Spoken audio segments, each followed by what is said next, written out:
Keith Norman with Spotlight in the Sun on Sun Interactive here at the Jamestown Sun offices, talking with Jerry Bergquist, Stutsman County Emergency Manager, about the high water situation this year. We started out with a forecast of getting ready for 1,800 CFS, and that quickly changed to 3,200. And because of this almost perfect melt situation we've had, a lot of that moisture has really gone right into the ground, and it's not going to run off. So we're back down to 1,800, which is good news. Still requiring some diking here in Jamestown, which is under construction, should be done this weekend. That's right. All right. What other preparations, what other things are being done in this situation?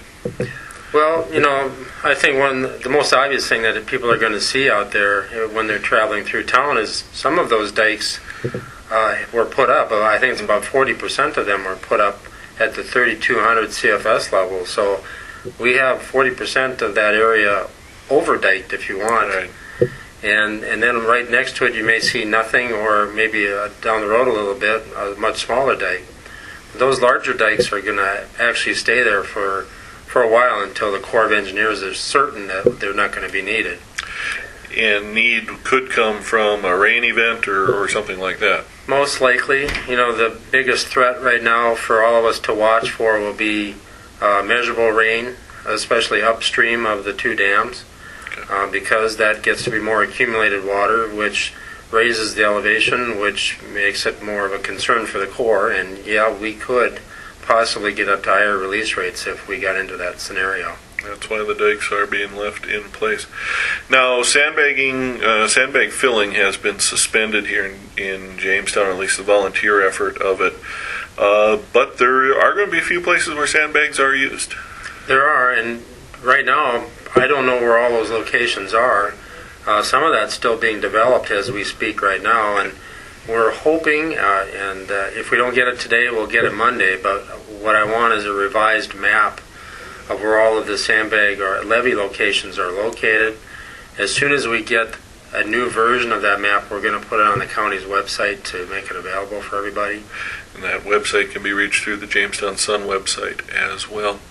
The Lakeside Marina back in place. They moved that back in place. So we're actually still recovering from last year's flood as we prepare for whatever high water we deal with this year. It gets pretty complicated after a while, it does. But it would appear, at least right now, that fishing will get, back to normal this season. There is, for all those fishermen who know that we had closed the reservoirs last year, I don't get any indication that that's going to be a concern this year, mainly because we closed them last year because we were at elevation levels we had never had before, and all this debris floating out there was a real danger to boaters. This year, we're way below any peak levels as like last year. So, as the fishing season progresses here, I think that part's going to be relatively normal this year. Okay. And we're looking at reaching that 1,800 CFS probably sometime next week, according to the Corps of Engineers. How long it'll be in place is still an unknown, though, right? It is. It's going to depend again on that amount of moisture or the water still coming into the reservoir.